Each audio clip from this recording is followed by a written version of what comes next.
Previously on The Walking Dead. I can be mutual, and I want to solidify and unify and remove all the issues that we have. And to the best of our abilities, we'll disagree, no problem. That's no issue at all to disagree. No problem. That we can strive to get along. So why haven't you taken this approach? Why is it that Muzaffar and the Iranian scholars promote this message of unity, whilst their religious beliefs, scholars' statements, and political actions are in contrast to this? The answer should be clear. They are practicing or mispracticing Taqiyyah, and have been very successful in doing so. It is important to note, however, that there are different variations of Taqiyyah. John from Birmingham. Donkey from Birmingham.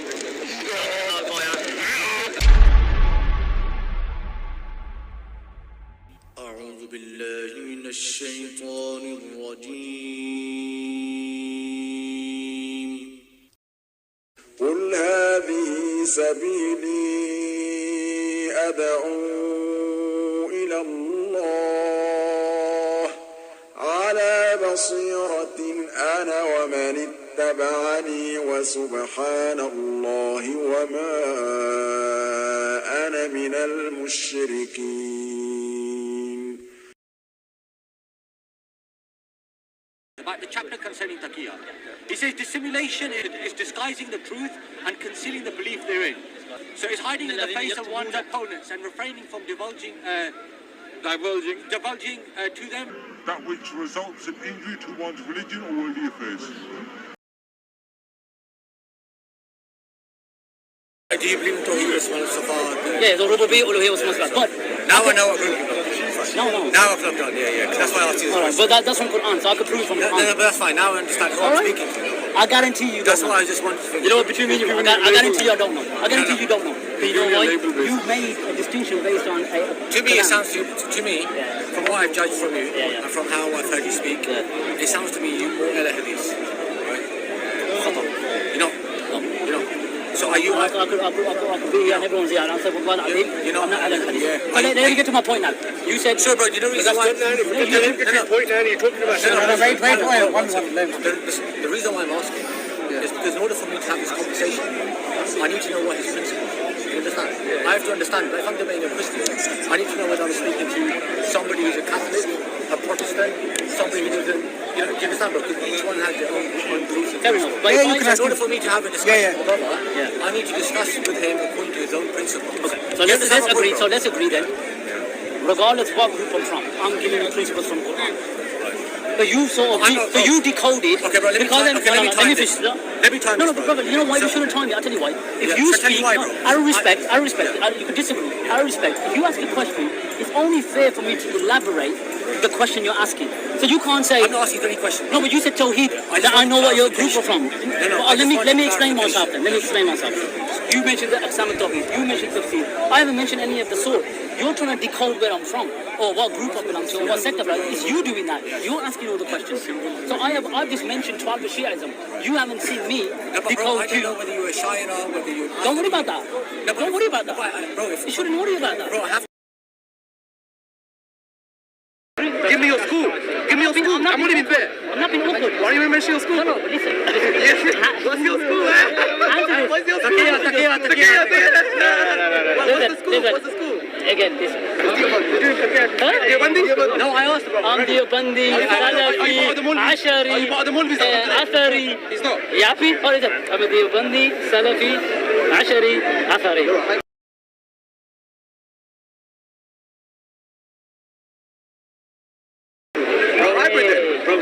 So now he's guessing. No, bro, listen. Basically,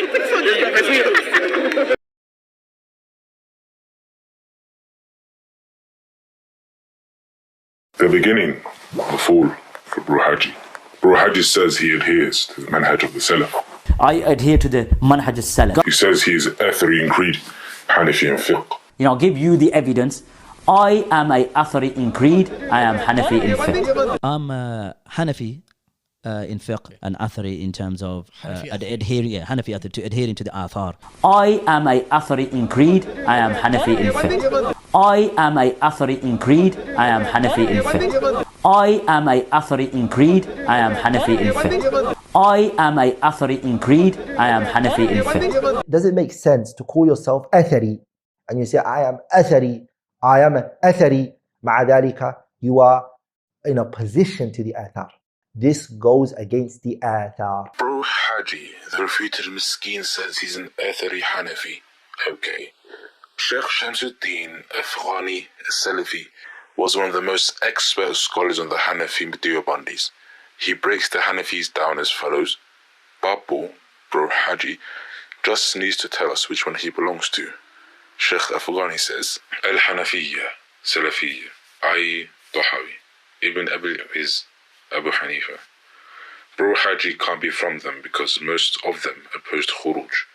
The second one, Al-Hanafiyya Maturidiyya, Al-Hanafiyya Mu'tazila, Al-Hanafiyya Jahmiyya, Al-Hanafiyya Mufalsafa, Al-Hanafiyya Ittihadiyya Hululiyya, Al-Hanafiyya Al-Badaniyya wal-Qaramata, Al-Hanafiyya Al-Shia', Al-Hanafiyya Al-Zaydiyya, Al-Hanafiyya Al-Murji'a, Al-Hanafiyya Al-Mutasawwifa, Al-Hanafiyya Al-Quburiyya, Al-Kawthiriyya, Al-Hanafiyya Al-Deobandiyya, Al-Hanafiyya Al-Tabligh, Al-Hanafiyya Al-Panjbariyya, Al-Hanafiyya Al-Karamiyya, Al-Mushabbiha. I think number 14, Al-Hanafiyya Deobandiyya, but then again, he can fit all of them except the first. Bro Hajji used later scholars to prove Khuruj, yet not a single one was Hanafi Athari. This is Siraj ad-Din Ghaznawi, Hanafi from the 8th century, an Ash'ari and a Hanafi jurist. In his explanation of Al-Tahawiyya, he conforms to the Salafi position. So, if Bro Hajji is not an Athari, then what is he? I'm Hanafi in fiqh, been taught in the Dar al-Ulums. Dar al-Ulum. Isn't that what the John from Birmingham study, huh?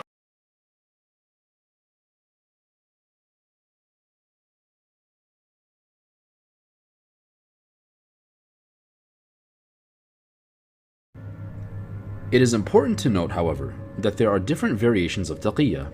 Ayatollah Khomeini specifically invokes Taqiyyah al-Mudaratiyya, or Taqiyyah of ingratiation.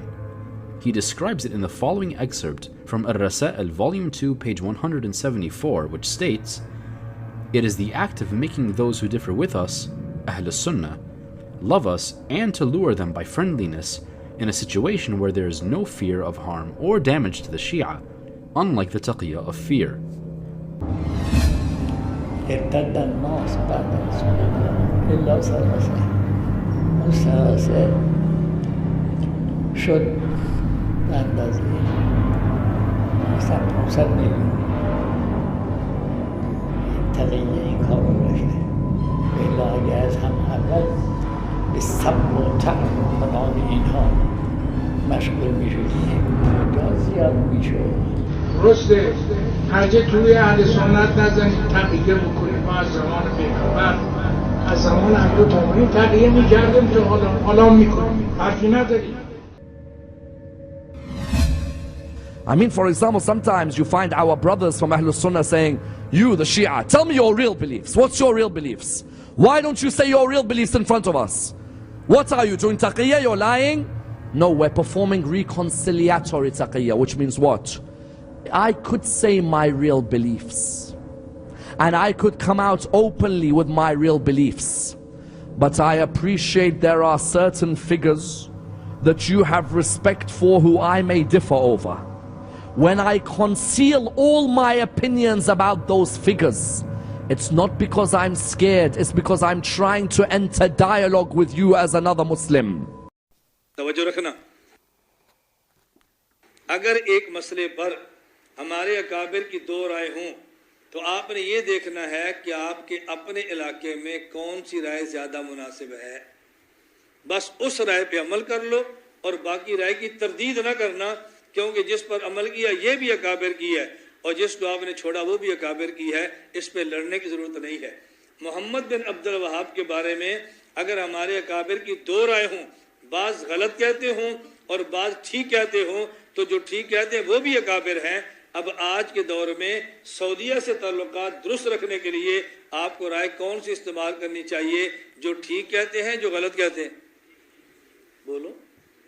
तो जो ठीक कहते हैं वो राय किन की है? अकाबिर की, किसी और की है? अकाबिर की है। इस बात फिर कुरा पर आपकी लड़ाई खत्म हो जाएगी। बहुत सारे मसाइल हल हो जाएंगे जब ये सूल ज़ेहन नशीन फरमा लोगे भाई ये भी हमारे काबिर है, वो भी हमारे काबिर है, मेरे इलाके में ये राय मुफीद है, मैं इसको लेता हूँ और बाकी अकाबिर की राय का एहतराम करता हूँ। फिर झगड़ा और फसाद कभी नहीं होगा।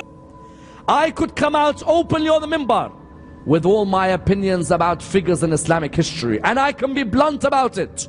But reconciliatory taqiyya dictates that I conceal some of my beliefs so that I slowly enter a dialogue with another Muslim so that I do not offend that Muslim.